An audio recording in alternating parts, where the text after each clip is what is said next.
Shockwaves from a punch can do damage to the human body. Now we're going to time warp at 10,000 frames per second to see how sound waves destroy a glass. Jamie Vendera is famous for using the sound of his voice to destroy wine glasses. They seem to simply explode. But what's happening? I know the sound waves broke the glass, but I couldn't see how. So I'm going to use our slow motion camera to see what we were missing.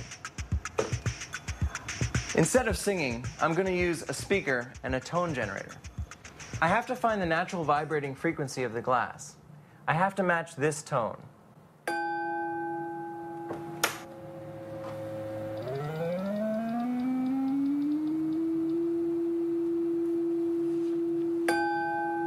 That's it.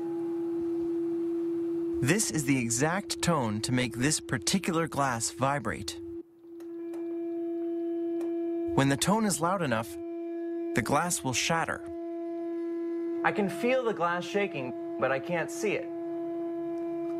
If I add a straw, then it's more obvious. So what's happening here?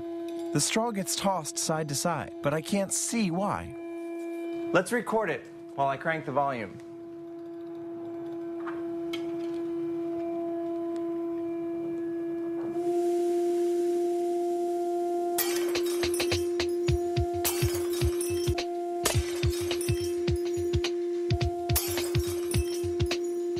I took 10,000 frames per second, and I took 1 second.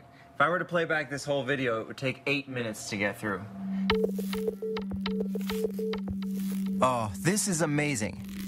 What felt like the whole goblet vibrating is actually the rim bending back and forth, 337 times a second, the same rate as the sound waves.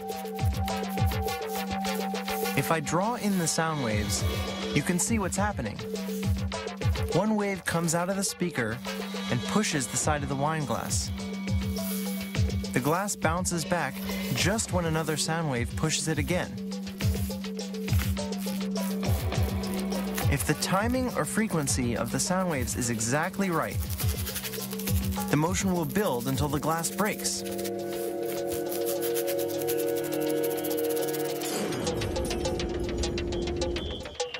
Wow. So, as we would expect, the speaker breaks the glass nearest to it.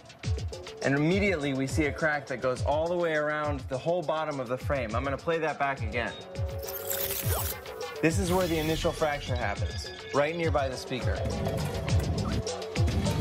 And in about 3 frames, and this is 3/10,000ths of a second, we see this crack go along the bottom where the glass gets thicker and come right back up to the top where it's thin.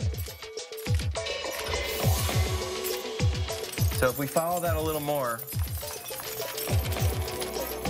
this piece has just fallen off, but it doesn't in some sense even know that it's fallen off from the rest of the glass. All of the glass was shaking at about 300 hertz, 300 vibrations per second.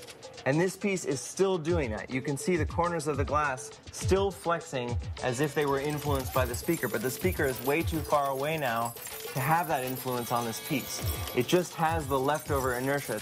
And we see that in all the pieces here, even along the top edge of this glass. This piece of glass is not resonant at that frequency anymore, so it can't get energy from the speaker, and all that we see shaking is the leftover energy from what the speaker gave it in order for it to break. So, if you thought that glass couldn't bend, think again. Time warping changes the way we see the world because it makes the invisible visible.